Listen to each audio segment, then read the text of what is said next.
오늘 우리에게 주시는 하나님의 말씀은 민수기 22장 41절부터 민수기 23장 12절까지의 말씀입니다. 같이 읽도록 하겠습니다. 다음날 아침이 되니 발락은 발람을 데리고 바알 산당으로 올라갔다. 거기에서 발람은 이스라엘 백성이 친 진의 끝부분을 보았다. 발람이 발락에게 말하였다. 저에게 필요하니 이곳에다가 제단 7을 만들어 주시기 바랍니다.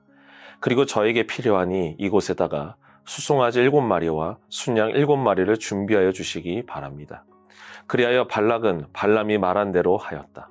발락과 발람은 제단마다 수송아지와 순양을 1마리씩 바쳤다. 발람이 발락에게 말하였다. 임금님께서는 제물 곁에 서 계시기 바랍니다. 저는 가볼 데가 있습니다. 어쩌면 주님께서 저를 만나러 오실지도 모르겠습니다. 주님께서 저에게 밝히 나타내 주시는 것이면 어떤 말씀이든지 제가 임금님께 말씀드리겠습니다. 그러면서 발람은 오솔길을 걸어갔다. 하나님이 발람에게 나타나셨다. 발람이 하나님께 아뢰었다. 7 제단을 제가 준비하였습니다. 그리고 각 제단마다 수송아지와 순양을 1마리씩 바쳤습니다. 주님께서는 발람의 입에 말씀을 넣어주시면서 발락에게로 돌아가서 그대로 말하라고 하셨다. 발람이 발락에게로 돌아와서 보니 발락이 번제물 곁에 그대로 서 있었다. 모압 고관들도 모두 그와 함께 있었다. 발람이 예언을 선포하였다. 발락이 나를 시리아에서 데려왔다. 모압의 왕이 나를 동쪽 산골에서 데려왔다. 와서 자기에게 유리하게 야곱을 저주하라 하고 와서 이스라엘을 규탄하라 하였지만 하나님이 저주하지 않으시는데 내가 어떻게 저주하며 주님께서 꾸짖지 않으시는데 내가 어떻게 꾸짖으랴.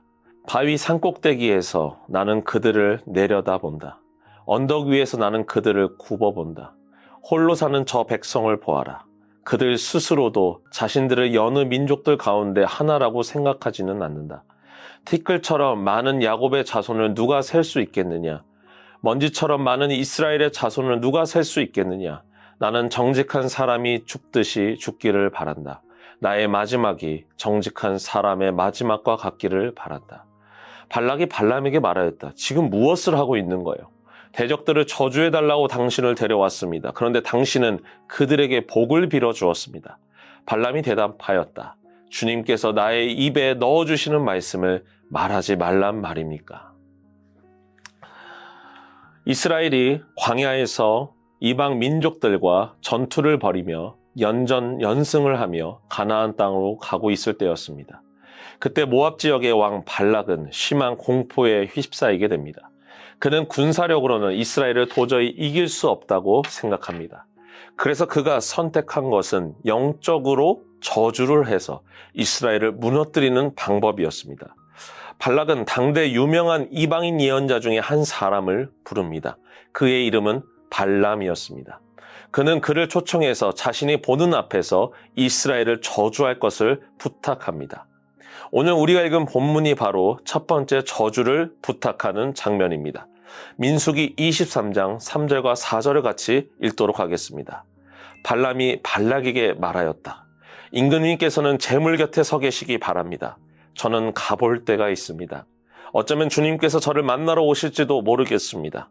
주님께서 저에게 밝히 나타내 주시는 것이면 어떤 말씀이든지 제가 임금님께 말씀드리겠습니다. 그러면서 발람은 오솔길을 걸어갔다. 하나님이 발람에게 나타나셨다. 발람이 하나님께 아뢰었다.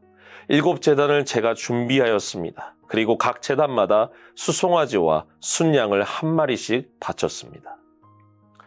우리는 여기서 놀라운 장면을 보게 됩니다. 여러분, 발락은 모압 왕입니다. 이방인입니다.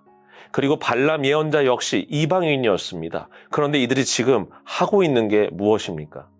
하나님 앞에 나아가 제사를 드리고 하나님의 뜻을 구하고 있는 것입니다. 이것은 매우 놀라운 광경이었습니다. 하나님을 믿지 않은 사람들이 하나님께 나아가 기도를 하는 것입니다. 여러분, 이것은 우리의 상식으로 말이 되지 않는 상황입니다. 하나님께서 이들의 제사를 받으실 리 없습니다. 하나님께서 이들의 기도에 응답해 주실 리가 없습니다. 그런데 하나님께서 이들의 제사 가운데 나타나셔서 말씀을 전하십니다. 우리 8절부터 10절을 같이 읽도록 하겠습니다. 하나님이 저주하지 않으시는데 내가 어떻게 저주하며 주님께서 꾸짖지 않으시는데 내가 어떻게 꾸짖으랴. 바위 산꼭대기에서 나는 그들을 내려다본다. 언덕 위에서 나는 그들을 굽어본다. 홀로 사는 저 백성을 보아라. 그들 스스로도 자신들을 여느 민족들 가운데 하나라고 생각하지는 않는다.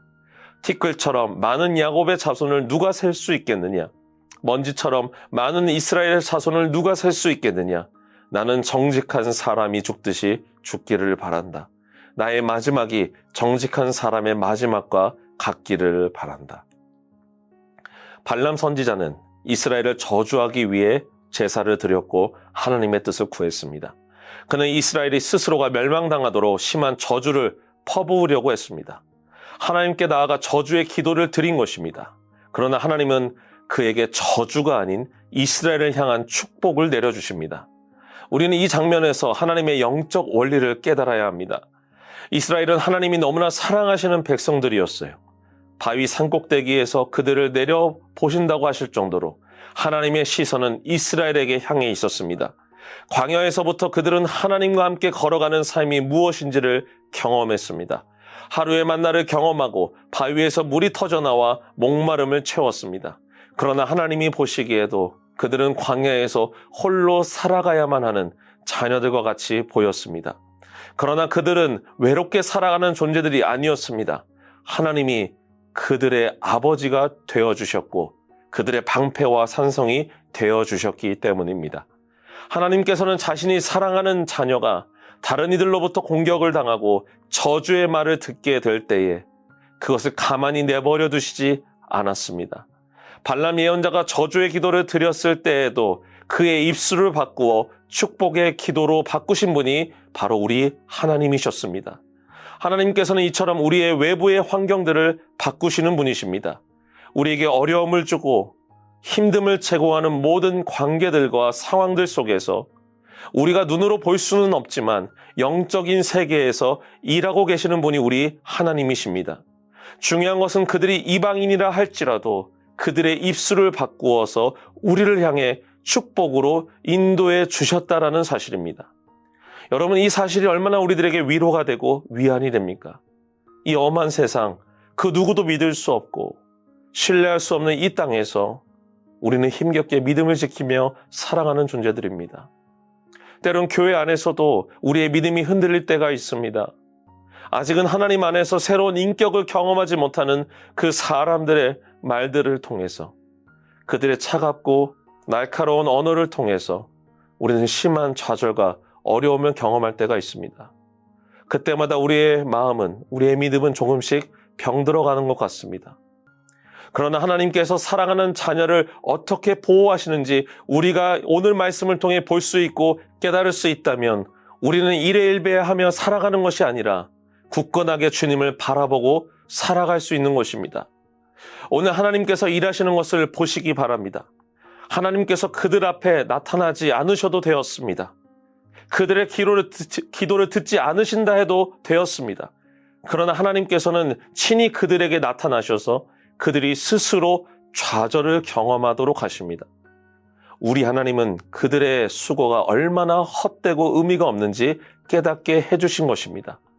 하나님을 모르는 이들이 하나님께 예배하고 기도하는 것도 아이러니한 상황이었지만 그들에게 친히 나타나셔서 그들이 바라는 것들을 완전히 실패로 만드시고 오히려 이스라엘을 축복하도록 하신 것은 하나님이 사랑하는 자녀들을 얼마나 사랑하시고 그들을 얼마나 보호하시는지를 친히 알게 하시려고 하신 것입니다. 사랑하는 미랄의 성도 여러분, 우리 하나님은 이런 하나님이십니다. 지금도 우리의 상황을 알고 계시고 우리를 저 높은 바위 위에서 내려다 보시듯 우리의 삶의 일거수일투족을 다 지켜보고 계시는 분이십니다. 그분은 우리의 아버지가 되십니다. 우리의 어려움과 억울함을 아시는 우리 아버지이십니다. 오늘 이 시간 우리 하나님께 믿음으로 나아가시기를 간절히 축원합니다. 이방인들의 예배와 기도에도 나타나셨던 하나님께서 자녀들의 기도에 응답하지 않으실 리 없습니다. 구하는 이에게, 찾는 이에게, 두드리는 이에게 성령을 주시며 그들의 탄식을 들으시는 우리 아버지께서 오늘 우리의 마음을 들이며 나아가는 우리 성도님들의 기도 속에 하나님께서 반드시 응답해 주실 것입니다. 여러분, 하나님은 우리의 상황을 아십니다. 이스라엘이 광야에 홀로 걸어가는 것 같이 어려움을 당하는 것을 아셨던 것처럼 우리의 상황을 알고 계십니다. 나를 넘어뜨리고 공격하는 이들이 얼마나 꾀를 내어 우리를 힘들게 하시는지도 우리 하나님은 알고 계십니다. 그러나 우리 하나님은 관망만 하시는 분이 아니십니다. 그저 곁에서 말로만 위로하시는 분이 아니십니다. 우리 하나님은 직접 일하시는 분이십니다. 그 하나님을 신뢰하며 나아갈 때 하나님께서 오늘 이스라엘을 축복하도록 일하신 것처럼 우리의 삶을 붙드시고 인도해 주실 줄 믿습니다. 오늘 이 시간 우리에게 허락한 이 하루의 시간 가운데 하나님께 나아가 우리의 아랠 것을 구하고 주님의 인도하심과 붙드심을 경험하는 믿음의 성도님들이 될 수 있도록 우리 함께 기도하며 나아가도록 하겠습니다. 우리 함께 기도하도록 하겠습니다. 사랑의 하나님 아버지, 감사합니다. 하나님을 알지 못하는 자들에게도 주님은 나타나셔서 일하셨습니다. 주님, 우리의 상황 가운데, 우리의 답답하고 억울한 상황 가운데 우리의 기도를 주님께서 들으십니다. 우리의 상황을 아시는 주님께서 보이지 않는 그 세계에서 일하시고 계십니다. 주님, 오늘 하루 우리가 이 땅을 살아가며 나아갈 때 일하시는 주님을 바라볼 수 있도록 은혜 더하여 주옵소서. 지금도 일하시는 이 하나님을 굳건히 믿고 의지하며 나아갈 수 있도록 주님께서 믿음을 허락하여 주시옵소서. 주님께서 오늘 하루 붙드시고 함께 하실 줄 믿사오며 사랑이 많으신 예수 그리스도의 이름으로 기도합니다. 아멘.